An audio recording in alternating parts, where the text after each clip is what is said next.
Maman vient de terminer l'histoire du cow-boy Johnny.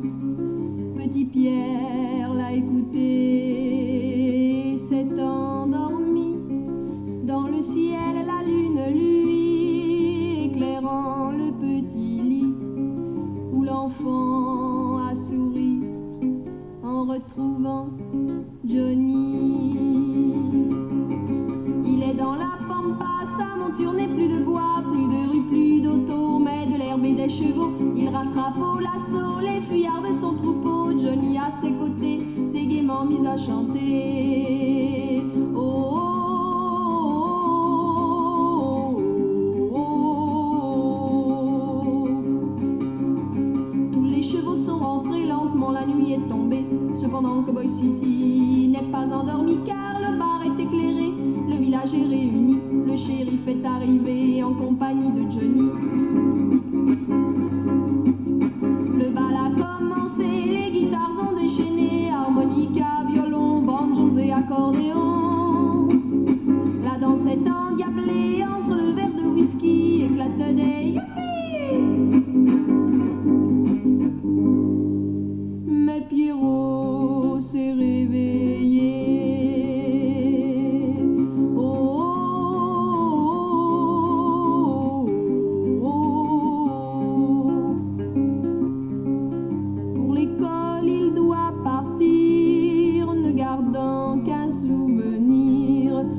Grande prairie où l'attend Johnny, mais il y retournera car ses rêves sont à lui. Chaque nuit il volera vers son paradis.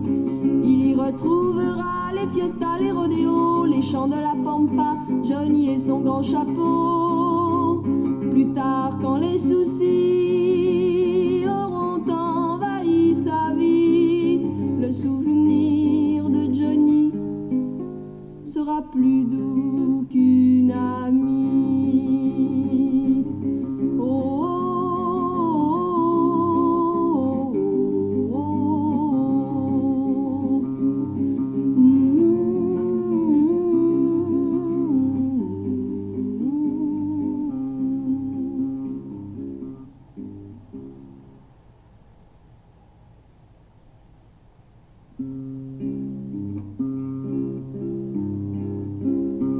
Des parents à aimer, une ville pour flâner, des pauvres à aider, des mains pour travailler, des oiseaux pour rêver, une guitare pour chanter. Voilà ce que j'ai reçu du bon Dieu quand je suis née. La la la la la la la la la la la la. Des amis pour mentir, un amour pour souffrir, un mari pour sortir, des rides pour enlaidir, des malaises pour guérir, une guitare pour pleurer. Voilà ce qu'à vieillir toute une vie va m'apporter. La la la la la la la la la la la la la. Un ami pour m'aider à mourir sans regret,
d'enfants ou d'innocentes benjamines pour enquiquiner les copines et se faire un brin chouchouté.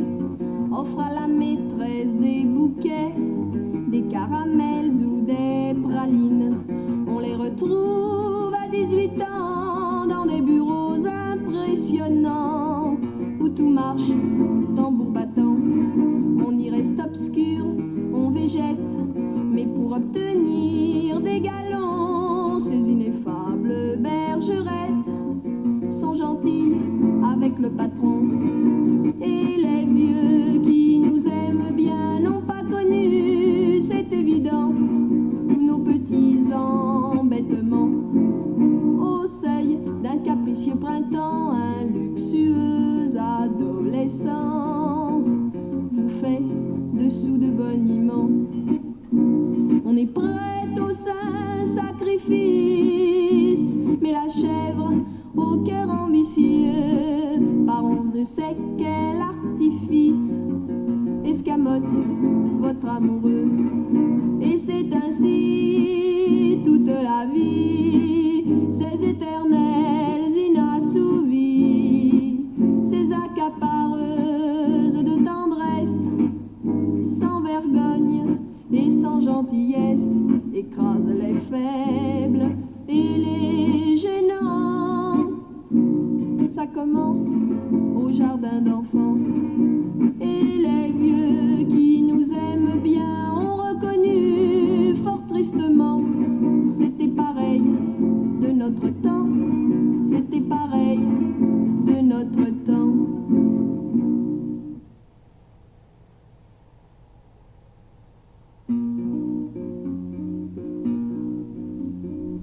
Nous habitions tous deux la même ville, et notre école était la même aussi.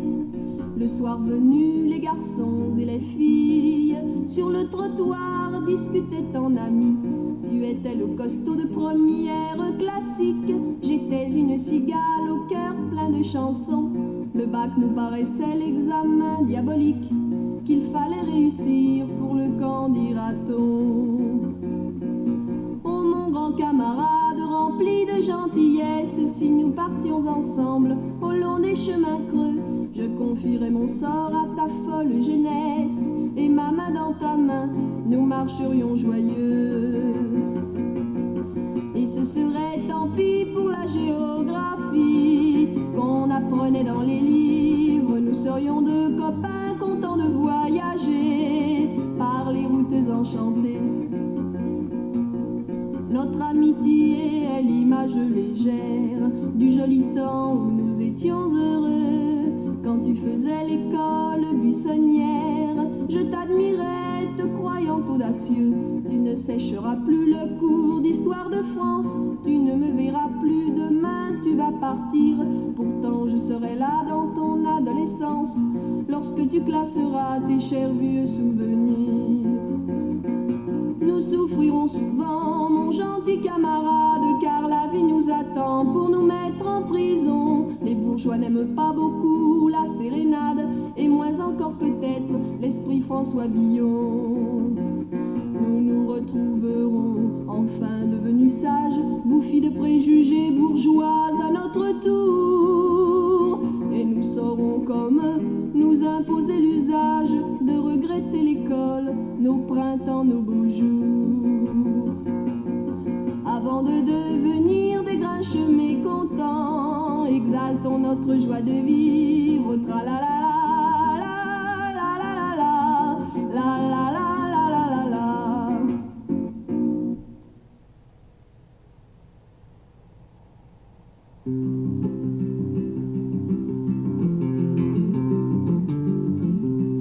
Parmi la foule automatique dans le métro, il me tenait d'affreux propos pornographiques auxquels rien je ne comprenais. En expertise digitale, une main chercheuse et discrète sur ma colonne vertébrale tapotait une musiquette. Je savais qu'en cette occurrence, le mieux était de ne rien dire, ma mère ayant eu la prudence en son temps de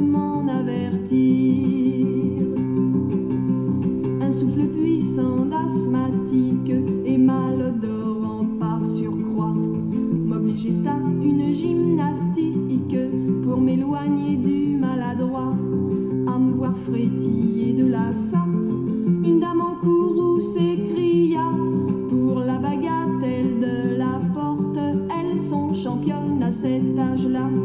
Je savais qu'en cette occurrence, le mieux était de ne rien dire. Ma mère ayant eu la prudence en son temps de m'en avertir, en me retournant sans douceur pour insulter le téméraire, je m'aperçus avec stupeur qu'il était presque octogénaire. C'était un barbu abondant et le visage débonnaire qu'on voit sur les billets de 500 lui ressemblait comme un vieux frère. Je compris qu'en cette occurrence, le mieux était de ne rien dire. Ma mère ayant eu la prudence en son temps de m'en avertir. Mais au diable les convenances que m'enseignait ma maman. Peut-être qu'en cette circonstance, elle en aurait fait tout autant. J'apostrophais le vieux butard avant de franchir la portière. Souvenez-vous d'Hugo Victor, relisez l'art d'être grand-père.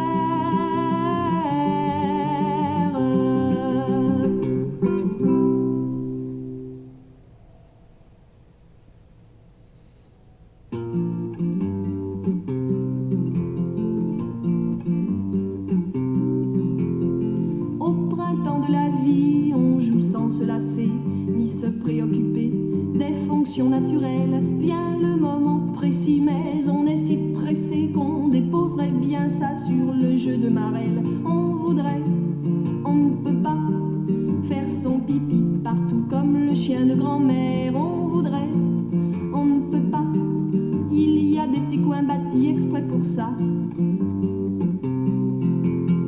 Au printemps de l'année, la nature est en fête, on s'en va dans les prés.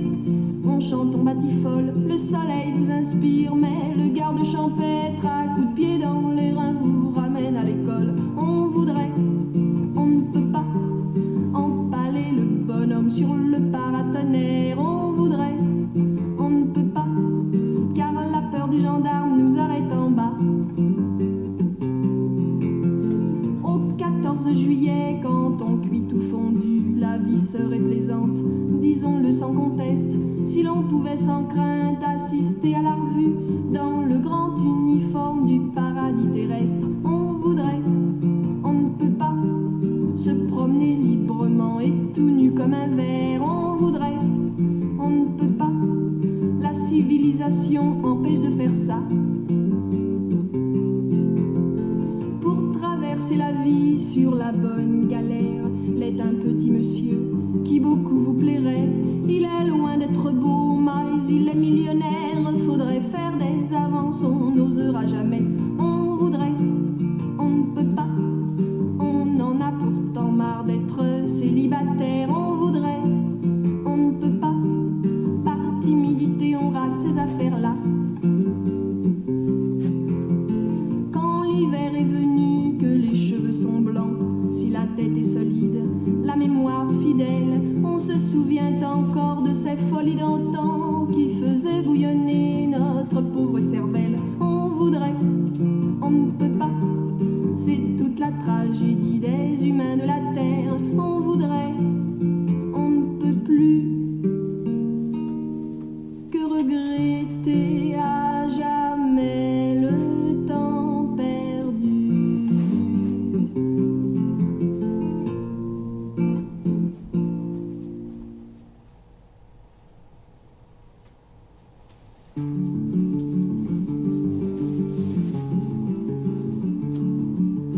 Dans notre école, un vieux professeur, souvent victime de sa bonne humeur, nous enseignait en récréation seulement un jeu qui le passionnait de son temps. À chaque phrase que disaient ses parents, il ajoutait par derrière ou par devant.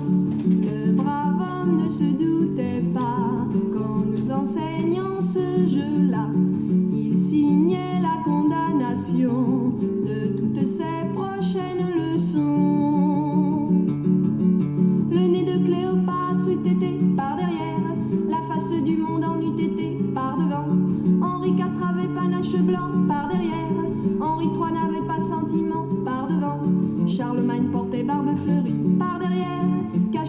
destin que je ne saurais voir par devant.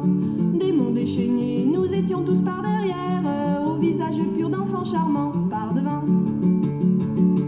S'en est allé le vieux professeur près du bon Dieu, et pourtant nos cœurs n'oublieront pas le petit avertissement de son jeu qui nous divertissait tant. Par devant, nombre de compliments deviennent par derrière propos désobligeants. Le brave homme ne se doutait pas qu'en nous enseignant ce jeu-là, il nous initiait tout petit à la dure école de la vie.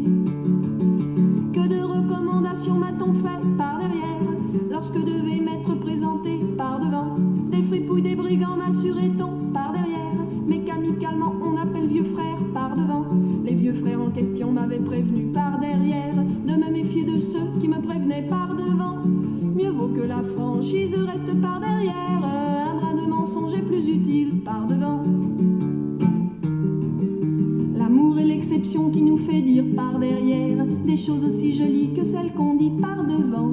Des je t'aime, je t'adore pour la vie entière, il y en a autant par derrière que par devant, car le brave Cupidon de sa flèche légendaire vise tous les cœurs de la terre par derrière ou par devant.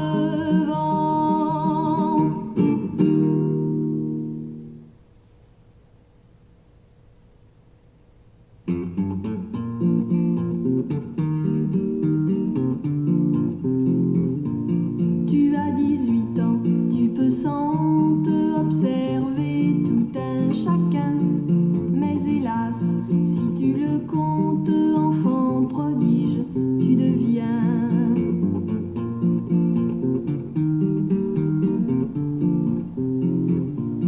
À ton âge, tu connais bien les pinceaux, le meilleur copain, les privations de cinéma et les colères de papa. À ton âge, tu sais bien que sans argent on n'est pas heureux, qu'on se bagarre bien à tort, puisqu'on est condamné à mort. 18 ans, c'est bien assez pour savoir que le temps va sans retour, qu'on peut conduire tout comme les grands pour faire travailler les agents.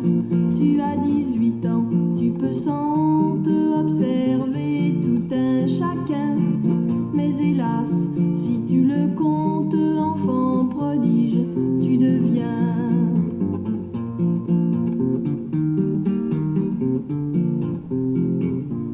À ton âge, tu connais bien le baratineur, le crétin, le vieux monsieur très distingué qui chez lui voudrait t'inviter.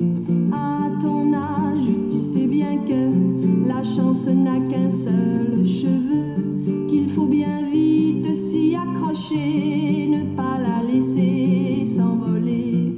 18 ans, c'est bien assez pour savoir ce que veut dire amour, sans qu'on s'écrie nom de nom, précoce cette génération.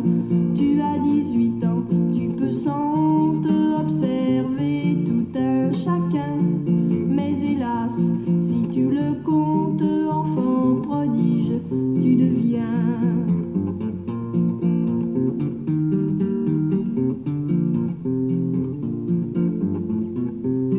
Mais heureusement, certains comprennent qu'un enfant de 18 ans est adulte et non phénomène, quoi qu'en disent les méchants.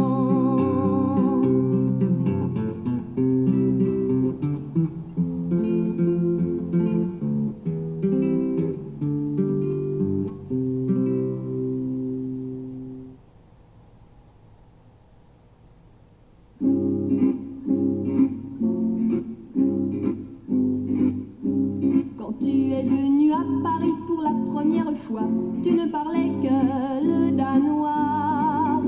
Je n'ai pas du tout compris ce que tu disais, je n'entendais que le français. Sans me connaître néanmoins, ta pensé que tu m'aimerais bien. En toi j'ai placé ma confiance, tu devins mon ami d'enfance. Mais un bien triste jour pour ton lointain pays, plein de chagrin tu es parti.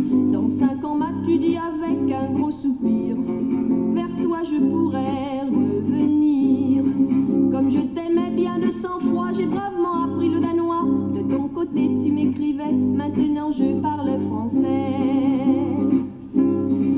Un grand jeune homme un jour en pleine rue m'a dit bonjour, comment vas-tu?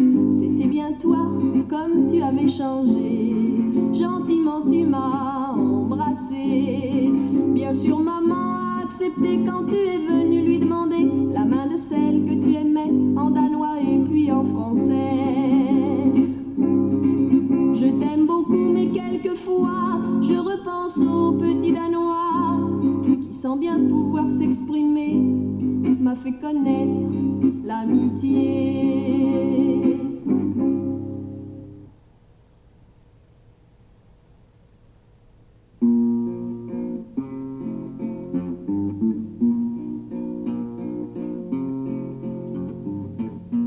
La maison de ma grand-mère a son vieux toit tout démoli. Sa façade est patibulaire, minée par les intempéries. Cheminées, portes et fenêtres laissent entrer le vent et la pluie. Sur les meubles, les oiseaux en fête viennent y déposer leurs espiègleries.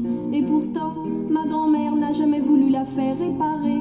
Et pourtant, ma grand-mère n'a jamais voulu la faire réparer. La basse-cour de ma grand-mère est renommée dans le pays. Et je ne sais par quel mystère toute cette volaille loge dans ce gourbi. Coqs, lapins, canards et poulettes, trop gavés ne peuvent plus se passionner. Les arceaux de leurs côtelettes baignent dans une grasse infécondité. Et pourtant, ma grand-mère n'a jamais eu le cœur de les tuer. Et pourtant, ma grand-mère n'a jamais eu le cœur de les tuer. Ma grand-mère a pour âme sœur un homme dont le défaut est de fumer. Une pipe dégageant l'odeur d'un mauvais tabac dont elle est bourrée. Mais comme Cyrano, le cher homme, a l'appendice nasal démesuré. À chaque bouffée, il faut voir comme son grand nez est complètement enfumé. Et pourtant, ma grand-mère n'a jamais songé à le ramener. Et pourtant, ma grand-mère n'a jamais songé à le ramener. Dans la maison de ma grand-mère, la nature entière vit en liberté. Au jardin, les ombellifères et les coccinelles ont fraternisé. Et si dans ce joli domaine, la bête à bon Dieu est si bien cotée, c'est que ce jardin, quelle aubaine, est l'image du paradis retrouvé. C'est pourquoi ma grand-mère passe au village pour être la plus toquée. C'est pourquoi ma grand-mère passe au village pour être la plus toquée.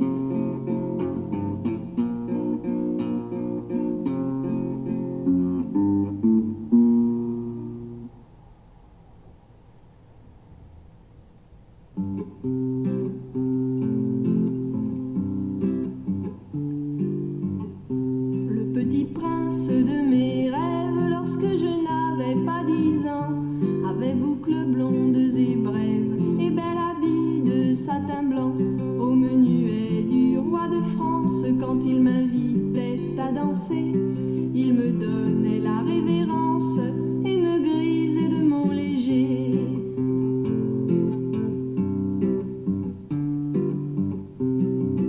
À 15 ans, dans mes rêves en fleurs, il était intrépide et fier, main d'acier pour ses adversaires et gants de velours sur mon cœur. Il traversait la France entière pour me saluer, chapeau bas, le 4e mousquetaire du cher Alexandre Dumas.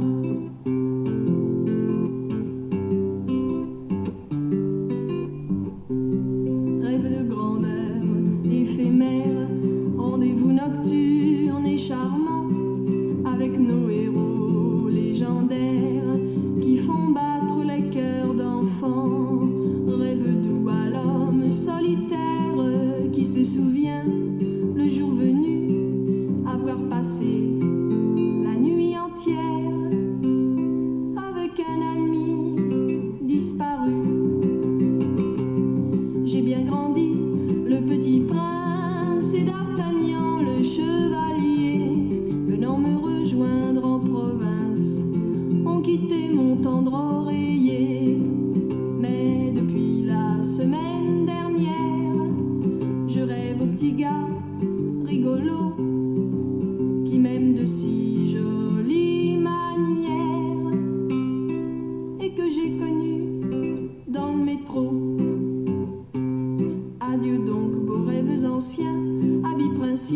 côte de maille, place à la côte bleue, au chandail du petit mécano parisien.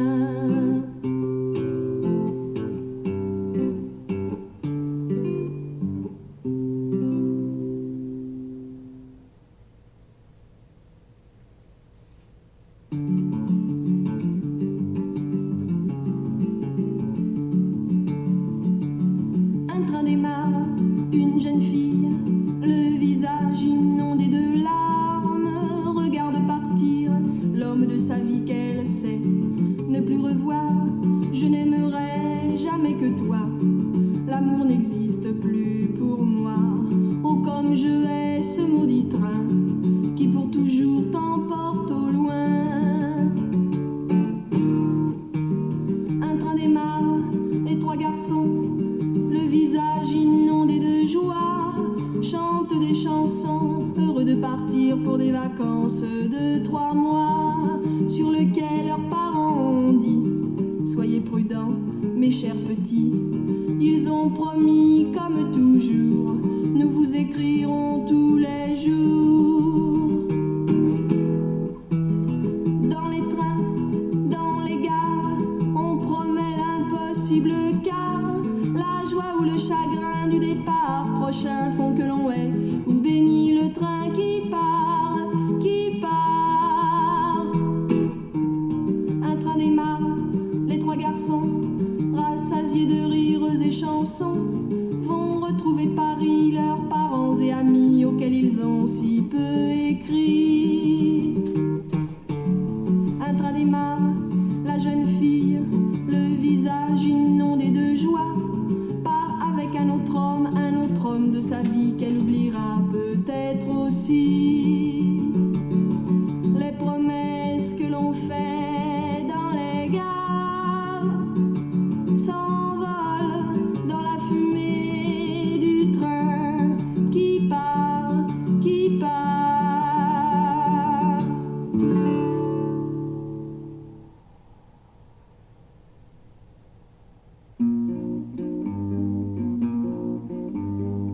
Aucun manuel d'histoire n'a raconté qu'au Moyen-Âge une étrange croisade de Saint-Denis s'en fut pour racheter en Terre Sainte les péchés des camarades. Ils étaient 30 000 enfants de France, le plus vieux n'avait pas 20 ans. Cette histoire manque de vraisemblance, pas un seul ne revit ses parents. Le roi ou le clergé de ce temps-là au vilain cerf n'ouvrait son escarcelle. Lors ce fut le peuple qui dépouilla les chanoines pour nourrir ses tribambelles. Ils étaient 30 000 enfants de France, le plus petit n'avait pas 5 ans. Arrivèrent à Marseille tout en chantant leur espoir de gagner la Palestine. Embarquèrent bientôt sur 7 bâtiments, sans méfiance pour la terre sarrasine. Ne restait que 20 000 enfants de France, 10 000 étaient morts depuis longtemps. 2 bateaux coulèrent le surlendemain et les enfants périrent dans le naufrage. Les autres gosses vendus aux Sarrasins s'en vinrent finir leur vie en esclavage. Voilà comment des enfants de France, au Moyen-Âge comme des innocents, sacrifièrent leur vie, leurs espérances. Pas un seul ne revit ses parents.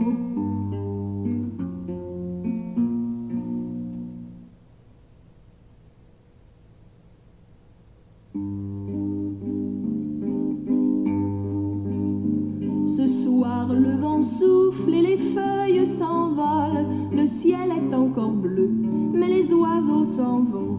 Tu n'es pas venu parce que nos paroles ont perdu leur chanteur et ne sont plus chansons.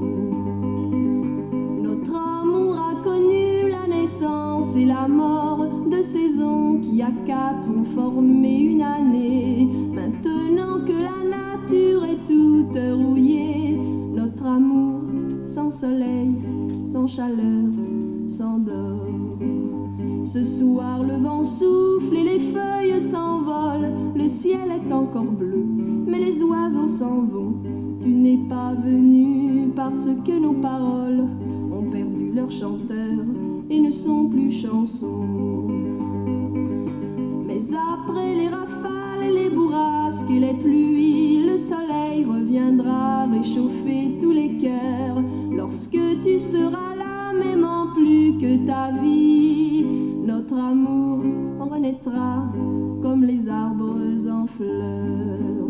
Ce soir-là, dans le chêne qui nous sert de demeure, nos familles au complet seront là voltigeant, car pour la première fois, le coucou chantera l'heure du mariage d'une hirondelle et d'un moineau des champs, du mariage d'une hirondelle et d'un moineau des champs.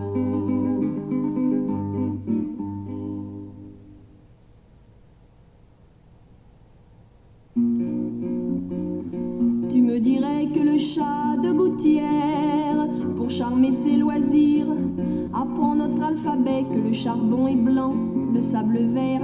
Vois ma folie, mon chou, je te croirais.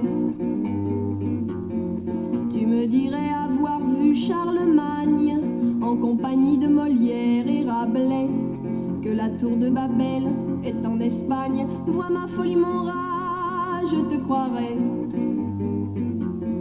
Tu me dirais que la force d'Hercule faisait, dit-on, le grand bonheur de Dalila, que tout près des oreilles nous avons les rotules, que ton coq a pondu un œuf en chocolat. Tu me dirais bien sûr que tu m'adores, plus que toi-même, plus que ta mère. Tu me dirais surtout que tu ne m'as jamais trompé encore. Vois ma crédulité, je te croirais.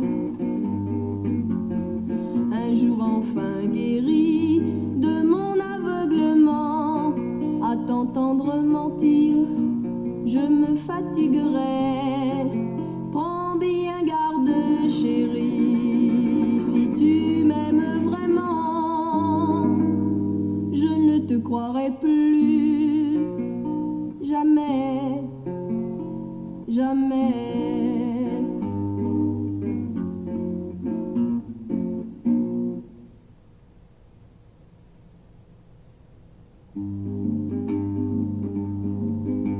Meunier, tu es cocu et ta femme est friponne, car si elle a de beaux écus, ce n'est pas toi qui les lui donne.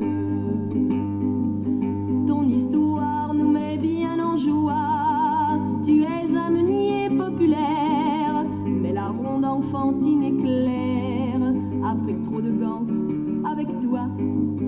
Tu dormais démesurément. Ta femme était jeune et bien faite, elle semblait pourtant satisfaite de s'occuper seule du client. Meunier, meunier, tu es cocu et ta femme est friponne, car si elle a de beaux écus, ce n'est pas toi qui les lui donne. Un jour tu t'écrias surpris par Saint-Joseph, j'ai corne en tête. Bah, ce n'est guère ce qui m'embête, la lune emporte bien aussi. Paresseux, pratique et serein, tu laisses faire ta belle meunière. Elle devint bientôt millionnaire, mais tu partages à son butin. Meunier, meunier, tu es cossu et ta femme est bien bonne, car si tu as de beaux écus, c'est elle qui te les donne.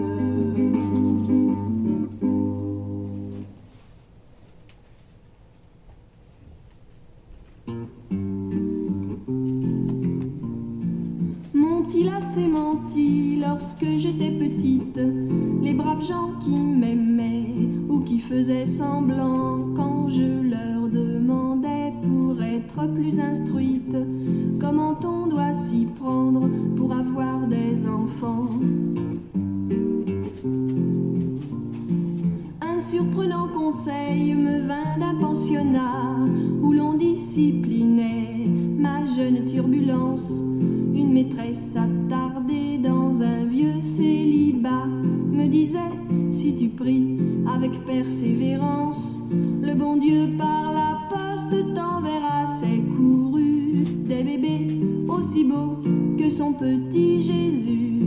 M'a-t-elle assez menti, cette femme de bien, qui n'avait pas d'enfant en son âge canonique, car son vilain visage, faussement angélique, avait découragé même son ange gardien. Quand la famille voulut répondre au questionnaire, ce fut un canular aux multiples versions.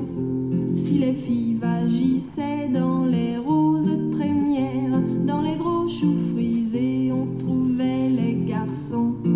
J'ai passé un temps fou dans le grand potager, pas un chou, pas une rose n'était habité. M'ont-ils assez menti avec leur crucifère, servant de nid douillet aux tout petits garçons? Je n'y ai trouvé que chenilles en habit vert, se métamorphosant en léger papillon. Un garçon stupéfait de mes croyances folles, après avoir bien ri de ma naïveté, entreprit un matin dans la cour de l'école d'éclairer mon esprit sur la nativité. J'appris alors que l'homme, créature raisonnable, unissait à huis clos l'utile à l'agréable. Plus que la vérité, la légende est jolie. J'aurai donc mes enfants de cette façon habile, quand ils me poseront des questions difficiles. Tout comme les anciens, je mentirai aussi.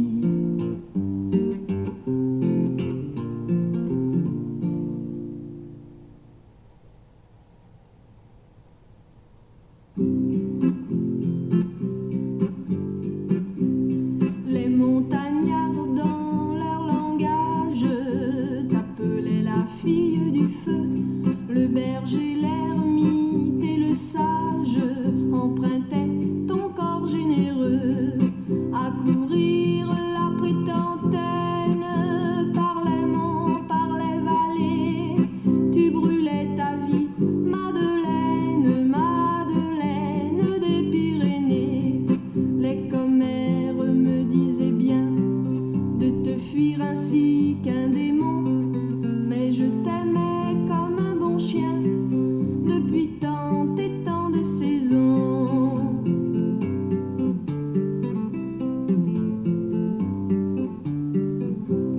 Il avait un cœur de poète, le garçon qui m'avait choisi, mais il était faible peut-être pour t'amuser, tu me l'as pris. Trahi bientôt le cœur en loque, il s'est tué sous mes yeux fous. Le pauvre gars dont tu te moques encore avec tes voyous, depuis tant et tant de saisons que je t'aimais comme un bon chien.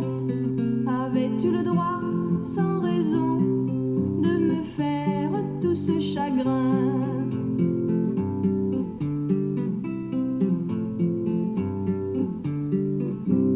Au fond de tes nuits sans sommeil, à tout moment tu me verras, car je suis ton bourreau qui veille, et Dieu ne pourra rien pour toi.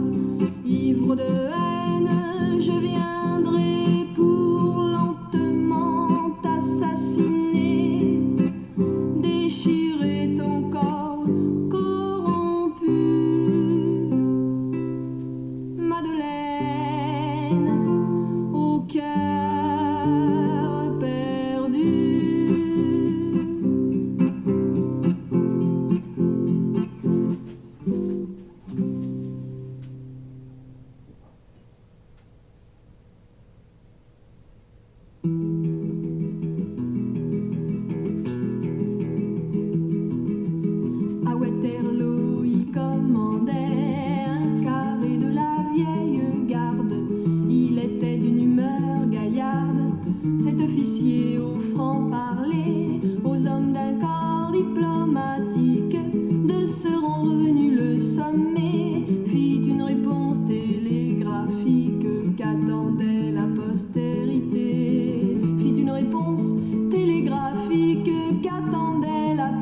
quoi qu'en disent les pudibonds.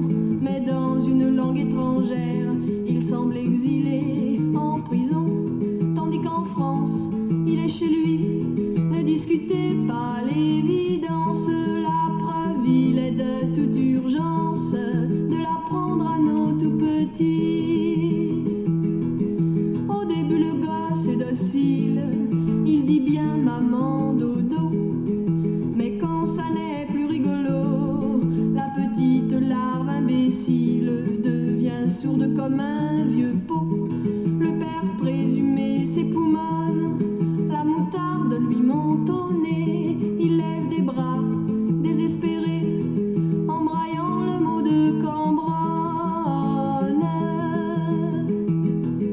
Par l'oreille du petit ange, le mot bref poursuit son chemin jusqu'à la mémoire du bambin qui s'en servira, cet étrange, au moment le plus opportun.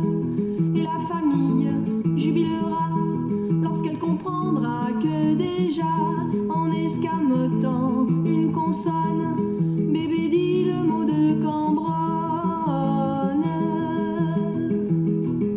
Et ce sacré petit mot-là convient à tous les états d'âme. Si le bourgeois, la belle dame, l'aristocrate ou le prélat le susurre avec tralala, quand c'est Gavroche qui le claironne avec du titille-addiction, il fait du bruit dans la nation, le célèbre mot de Cambronne.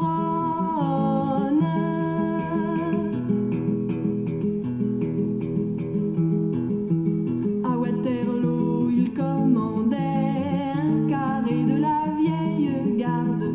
Il était d'une humeur gaillarde, cet officier au franc-parler.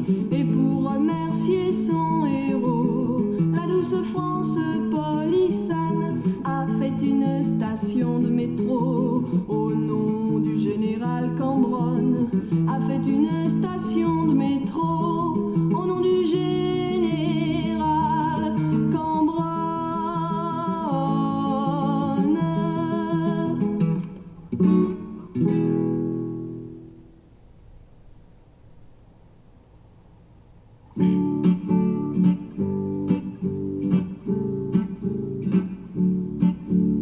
Quand j'étais enfant, mon cœur de petite fille, pour un jouet un seul, s'était passionné. C'était un gros ours en peluche que la famille avait relégué au rang des antiquités. Il avait perdu ses oreilles à la guerre, les yeux remplacés par deux boutons différents, le regard bizarre, l'œil droit mauve et l'autre vert, et son ventre creux qui disait encore maman m'avait bouleversé et je l'avais recueilli. Alors qu'il ne savait plus où se consoler, tout râpé, tout laid tel qu'il était, je l'aimais. Parfois dans la nuit, il vient encore me dire merci. Mes parents le trouvaient affreux, abominable, mais pour rien au monde je ne les aurais écoutés, car le cœur se moque d'un physique trop agréable. Il préfère aimer et simplement être aimé. J'ai beaucoup grandi et pour faire comme elles font toutes, je me suis découvert un petit béguin charmant devant mes amis pour ne pas qu'elles s'en doutent. Il devient mon frère et un copain pour mes parents. Mais un jour un homme inconnu vint vers moi. J'ai bien vite oublié mon jeune amoureux, la tristesse envahissante de sa voix. Le grand désespoir qui traînait dans ses yeux m'avait bouleversé et je l'avais recueilli. Alors qu'il vivait sans parents ni maison, il est devenu compagnon de ma vie. S'il n'est pas bien beau, c'est le plus charmant des garçons. Mes parents ne le trouvaient pas très formidable, mais pour rien au monde je ne les aurais écoutés, car le cœur se lasse d'un physique trop agréable. Il préfère aimer et simplement être aimé. Pourquoi mes parents ne veulent-ils pas reconnaître que le petit être dont je viens d'être maman est un coup d'essai mais surtout un coup de maître, et qu'il pourrait d'ores et déjà jouer au Don Juan s'il n'a pas de dents ni cheveux sur la tête, si son teint est rouge, si sa peau est plissée, je peux assurer que quand il fait risette, on lui donnerait le bon Dieu à confesser qu'il ait la bonté et les yeux de son père. Heureuse la fille qu'il choisira, qu'il joue de la guitare comme en jouait sa mère. Au diable les ennuis et le baccalauréat. Il sera, j'espère, le meilleur des petits diables, un bon garnement, un adorable polisson. Ce désir, je l'avoue, n'est pas original, mais il m'a permis de terminer ma chanson.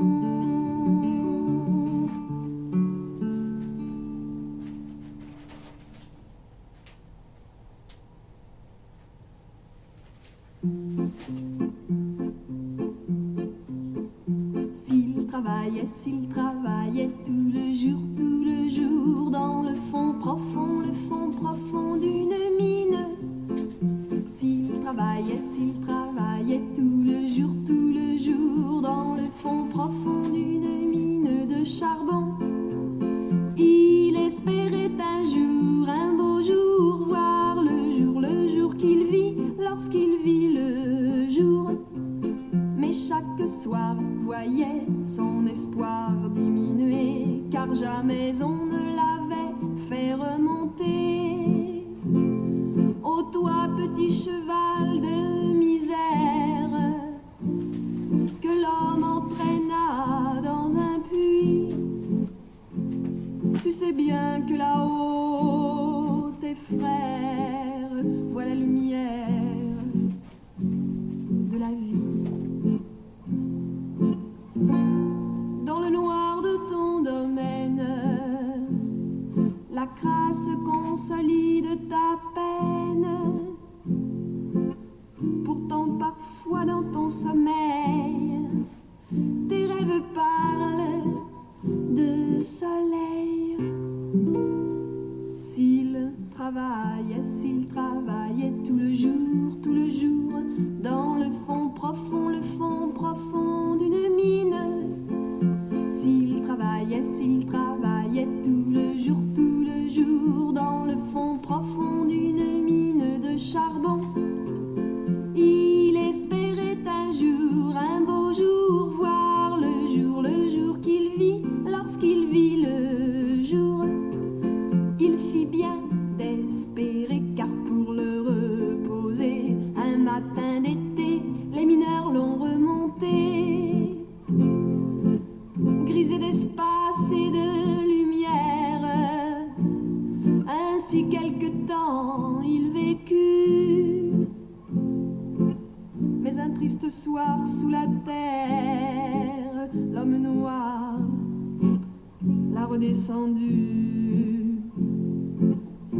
Lorsqu'il reprit son esclavage, il sentit mourir son courage.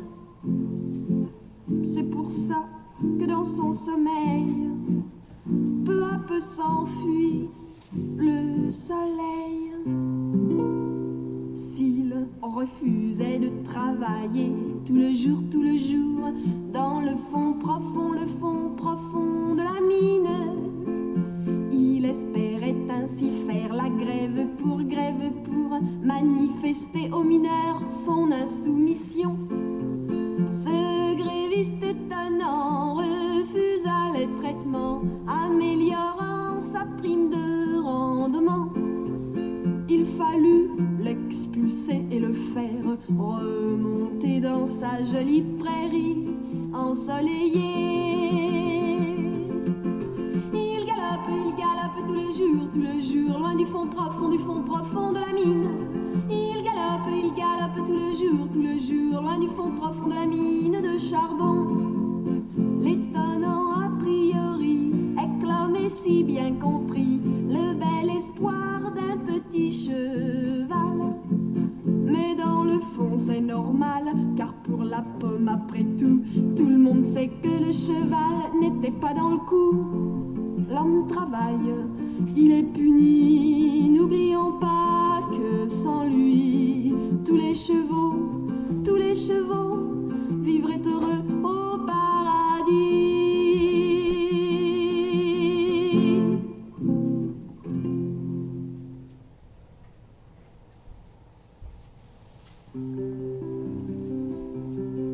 Ce soir à la maison, la joie s'est installée, car vient d'être acheté Fripon. C'est ainsi qu'on a appelé le petit chien qui deviendra l'amour commun de la famille, le père, la mère et les deux filles, l'admirant se disant tout bas. Pour son âge, il est très sage et même fort intelligent. Son ramage et son pelage font la joie de la maman. Mais le père, lui, est très fier de sa force et son allant. Ses yeux clairs en un éclair ont conquis les deux enfants, qui déjà le considèrent comme un frère tout simplement. Et plus tard, si Dieu le veut bien, Fripon deviendra le plus beau des chiens. Chaque jour a vu Fripon croître en large et en long, s'il éclaironnne sur tous les tons, car 6 mois on est grand garçon, un rien désempare pourtant notre protecteur. Mais qu'importe, car chacun peut lire sur la porte la vie, attention, chien méchant. Maintenant il n'est plus très sage, mais adore ses parents. Harnaché de son courage, il a l'injure près de la dent. Cependant les jours d'orage, il s'affole tel un enfant. Puis sage comme une image, quand on lui parle doucement, il répond dans son langage qu'une vie de chien c'est épatant. Même si un jour très grand il devient, plus nous n'oublierons Fripon, le petit chien.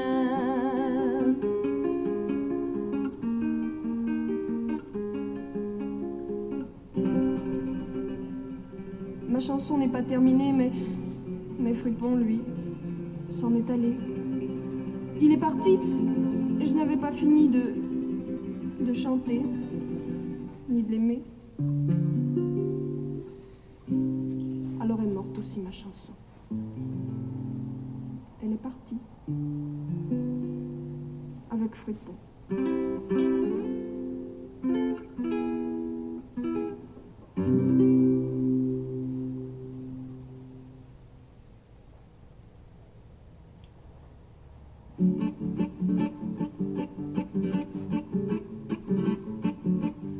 Servez-moi, s'il vous plaît, de la vie dans un grand verre et trinquons pour qu'elle soit longue et heureuse.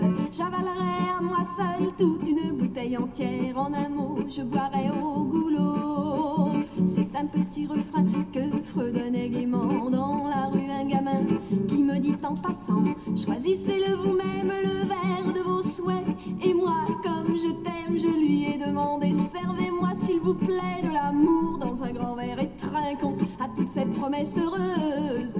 J'avalerai à moi seule toute une bouteille entière. En un mot, je boirai au goulot. Ce gamin ne parle monde. Aux humains a pour mission de demander: voulez-vous de l'amour, de la vie dans un grand verre ou d'autres choses à vos yeux plus précieuses? Le travail, la santé, l'argent, l'alcool, les affaires, faites votre choix, je suis là pour ça. Terminant sa besogne vaine, n'épargnant personne au monde et fossoyeur le souhait de son cœur. Après un grand sourire, l'homme émit un désir macabre et terrifiant, mais humain cependant. Servez-moi, s'il vous plaît, de la mort dans une bonne bière et trinquons à toute ma famille heureuse. On ne meurt plus à tour de bras, comme au temps de mon grand-père, c'est savant, nous ferons vivre 100 ans. Un matin viendra peut-être où chacun comprendra qu'il faut faut demander. Servez-nous, s'il vous plaît, du bonheur dans un grand verre et trinquons aux futures années heureuses. Mais pour le bien goûter, moi je préfère un petit verre. C'est moins grisant, ça dure plus longtemps. Et du bonheur, y en a pas tellement.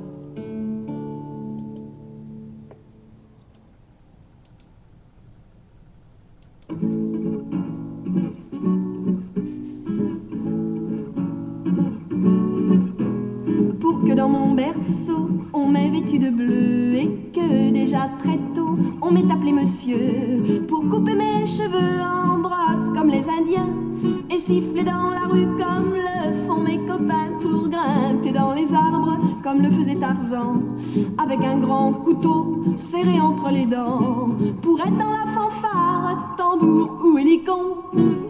Moi j'aurais aimé être garçon. Malheureusement depuis longtemps j'ai dû me faire une raison, car je ne suis pas un garçon. Pour surveiller minutieusement chaque matin la pousse d'une moustache qui je crois m'irait bien, pour être Saint-Cyrien au pantalon Garance ou devenir footballeur dans l'équipe de France, pour être l'adorable amoureux de Pénet en offrant quelques fleurs à celle que j'aimerais, puis lui prouver ma force sans rime ni raison.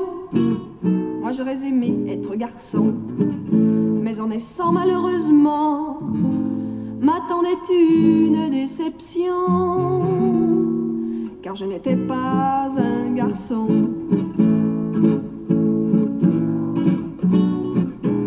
Pour être un Apollon ou un bandit d'honneur, pour un oui, pour un non, juré comme un sapeur, pour être un Jules César, peut-être un Attila, pour être un Jules tout court qu'on aime pour ses gros bras, pour être Don Juan certains soirs de gala et mettre la pagaille au cœur des seigneurats, pour m'enfuir par l'échelle de soie comme un larron.